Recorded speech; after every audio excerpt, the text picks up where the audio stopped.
Washington, SpaceX October 30 launch of the KoreaSat 5A telecommunications satellite doubled the number of Falcon 9 missions completed in a single year and ties the company with United Launch Alliance's record of 16 launches in 1 year. The successful mission took off from Cape Canaveral, Florida at 3:34 p.m. Eastern, deploying the satellite 36 minutes after liftoff. The Falcon 9 rocket's first stage booster overcame choppier waters from Tropical Storm Philippe to land on the drone ship Of Course I Still Love You 9 minutes later in the Atlantic Ocean. The Hawthorne, California-based launch services provider has now matched ULA's most active year, 2009, where the Boeing-Lockheed Martin joint venture launched 5 Atlas 5S, 8 Delta IIs and 3 Delta IVs including 1 Delta IV Heavy. In photos SpaceX KoreaSat 5A launch rocket landing SpaceX and ULA now compete head-to-head in ULA's core market of government and defense missions, with SpaceX increasingly gaining share of a previously monopolized market.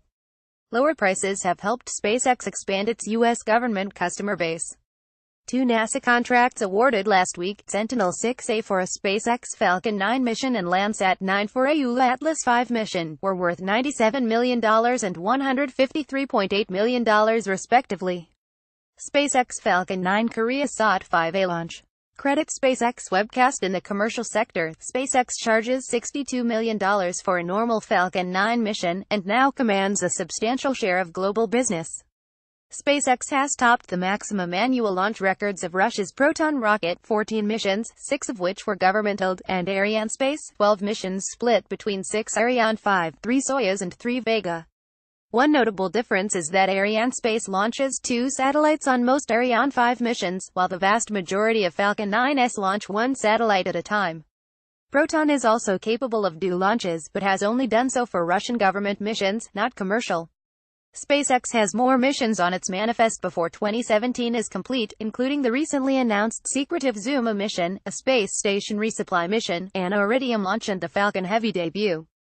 KoreaSat 5A is the second satellite launched this year for South Korean satellite operator KT-SAT, following an Ariane 5 dual launch of KoreaSat-7 and Brazil's SGDC satellite in May.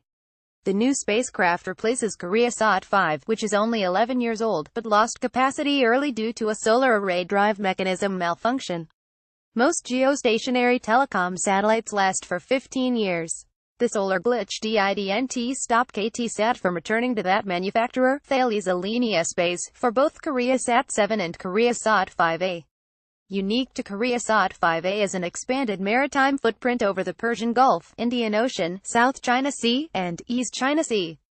KT-SAT has for years desired to have a larger international presence, and views connecting boats as a way to further that goal. In August, KT-SAT forged a distribution agreement with Tokyo-based Huns Corp to bring the operator's maritime VSAT product, MVSAT, to the Japanese market. KT-SAT also signed a capacity lease with Mongolian broadcaster D-Dish TV for an eighth of the capacity on KoreaSat 5A.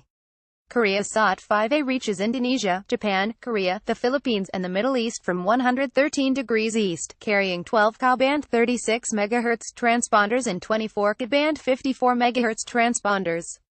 The satellite supports television broadcasts, internet access and network backhaul.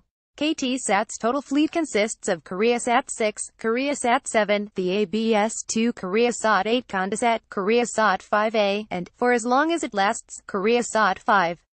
This story was provided by Space News, dedicated to covering all aspects of the space industry.